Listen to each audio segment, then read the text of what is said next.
So, this is me at age 11 with my brother on our family trip to the beach. Every summer from 1989 to 2009, we would drive 3 hours to Bethany Beach, Delaware, and stay at the Bethany Arms Motel.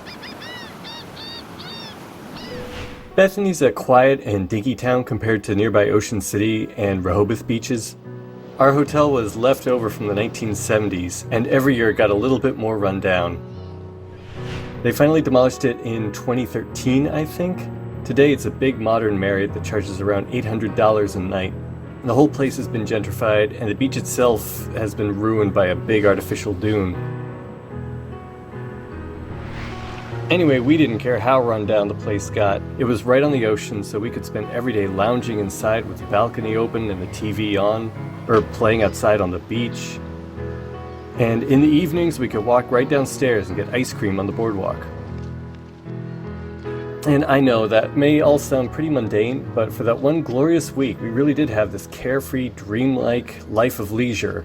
And when you think about it, that's a privilege that simply has not existed for most of human history, and even for most people today. Even at 11 years old, I knew that this was something special and that it couldn't last.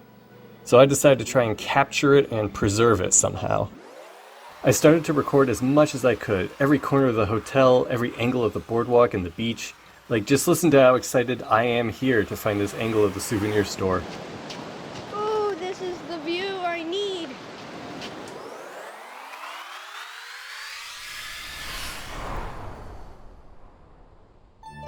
Years later, in 2001, I got my hands on the software 3D Studio Max, and one of the first things I modeled was the beach. These are the only surviving renders of that build. I was 15 and wasn't great about backing up my work. Also, this was 8 years before we stopped actually going to the beach, so I was ahead of the game. 18 years later, I switched software from 3ds Max to Blender, and I learned that Blender had VR support. Well, when it comes to artificial immersive experiences, VR is about as close as you can get to real life.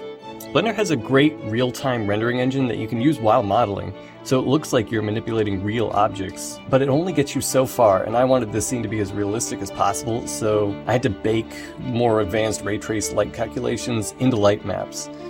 And that gets really complicated in Blender. I'm going to do another video at some point, because nobody has explained the actual entire process online.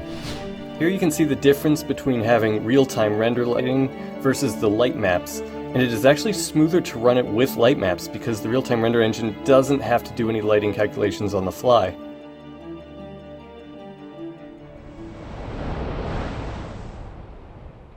And now, after more than 2 decades and a whole lot of effort, I can put on a VR headset and relive a personal childhood memory.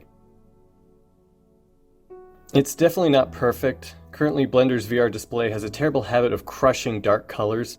And of course, frame rate is always an issue. I also haven't done any sound work yet, which is such a major component to immersion. And then if I'm really serious about this, I have to port everything into Unreal Engine because that has become the industry standard now. And that really will be the most realistic experience that I can create, at least currently.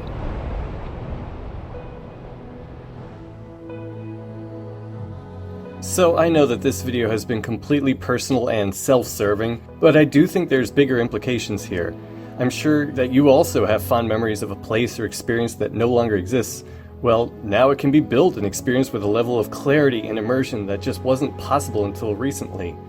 And who knows what we'll be able to do in the future. Maybe we'll have direct neural uplinks that feed experiences right into our brains. For better or for worse, depending on your point of view.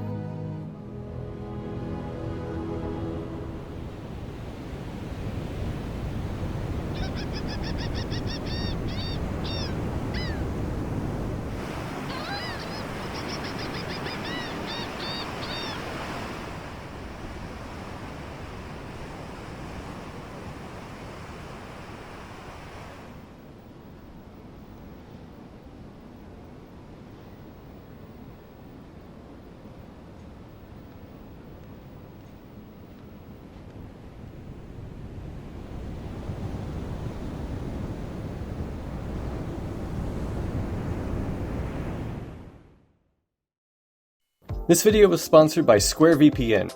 SquareVPN allows you to design your own virtual private network using a huge selection of templates and customizable features.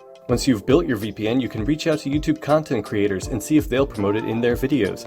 Special thanks to SquareVPN for sponsoring this video, and thank you for watching.